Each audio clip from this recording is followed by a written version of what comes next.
આપ જોઈ રહ્યા છો સ્પાર્ક ટુડે ન્યૂઝ। છોટાઉદેપુર જિલ્લાના 6 તાલુકામાં સરકાર દ્વારા સોયાબીનની ખરીદી ના કરતા ખેડૂતો પાયમાલ થયા છે। સરકારે ટેકાના ભાવે 4890 રૂપિયા જાહેર કર્યા હતા। ખેડૂતો સોયાબીન વેચવા માટે ઓનલાઈન નફેડમાં રજીસ્ટ્રેશન પણ કરાવ્યું હતું।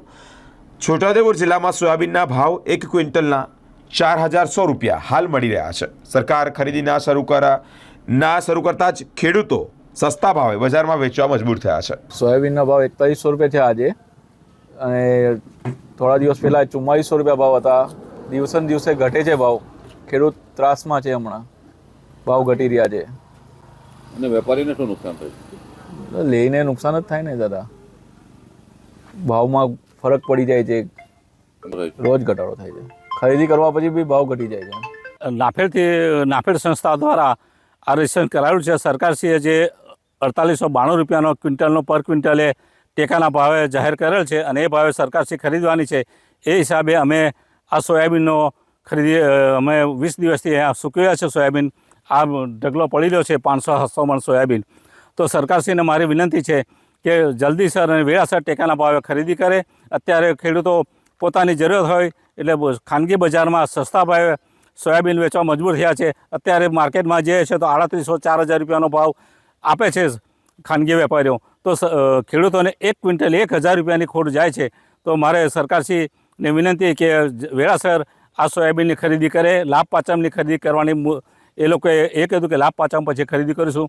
તે જ લાભ પાંચમ ગયા છે, 10 થયા, હજુ પણ ખરીદી ચાલુ કરી નથી। છોટાઉદેપુર જિલ્લામાં કોઈ પણ જગ્યાએ એવું જાહેર નથી કર્યું કે આ સેન્ટર પર સોયાબીનની ખરીદી થશે। તો મારી માંગણી છે કે દરેક તાલુકા લેવલે એક સોયાબીન ખરીદવાનું સેન્ટર આપે એવી માંગણી છે, અને સરકારશ્રી વેળાસર આ સોયાબીન ખરીદે ટેકાના ભાવે। એ જ વસ્તુ સોયાબીન નાફેડ ખરીદતું નથી, એમાં એક તો ખેડૂતના પૈસા રોકાઈ રહ્યા છે, માલ દિવસે દિવસે સુકાતો જાય છે, એમાં સડો લાગે છે। આટલો બધો માલ હોય, હવે નાનું ઘર હોય એમાં મૂકવો ક્યાં માલ?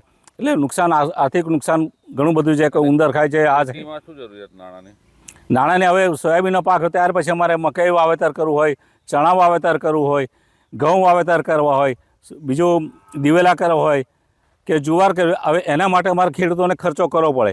પર એકરે 2000 રૂપિયા ખર્ચો કરે તો મકાઈનું વાવેતર થાય 1 એકરે। અત્યારે બિયારણ આ ઢગલો સાચવવા માટે શું મુશ્કેલી પડે તમને? ઢગલો સાચવવા માટે મારે 24 કલાક માણસ અહીંયા રાખવો પડે છે। આ ખાટલો સુવડાવી રાખ્યો છે, તમે જો અહીંયા માણસ રાખવો પડે છે। ઢોર ઢાકર બધાનો સાચવવો પડે, કૂતરા બિલાડા। ગઈ સાલ સોયાબીનના ભાવ સારા હતા એટલે આ વર્ષે સોયાબીન કર્યું, તો આ વર્ષે સોયાબીનના બિલકુલ ભાવ નથી। 700-750 માં નસવાડી ખરીદી લોકલ વેપારીઓ ખરીદી કરે। એ હમણાં રવિ પાકની તૈયારી કરવાની એટલી બધી મુશ્કેલી પડે છે। હમણાં 15 દિવસથી કાઢીને ઘરે પડ્યું છે, ભાઈ ઓટલા પર છે, બીજો ટ્રેક્ટરમાં પડ્યો છે। એવાને એવો આને સાચવવાની કેટલી મુશ્કેલી પડે? બહુ મુશ્કેલી પડે આમાં તો, સાચવવાની ને પૈસાની બધાની જ જરૂર છે, પણ ભાવ નથી। એટલે આના સરકાર ટેકાના ભાવથી શરૂ કરે તો અમારે શાંતિ થઈ જાય ને। ટેકાના ભાવથી ખરીદી કરો તો વેપારી બી ભાવ આપે, અને એમાં સરકારમાં જાય તો અમને 48-49નો ભાવ મળી જાય। તો આ સરકાર પાસે શું માંગણી કરો છો? સરકાર પાસે એ જ માગણી કરે કે તાત્કાલિક યુદ્ધના ધોરણે ચાલુ કરીને અમારું સોયાબીન વહેલી તકે શરૂ કરે એવી ઈચ્છા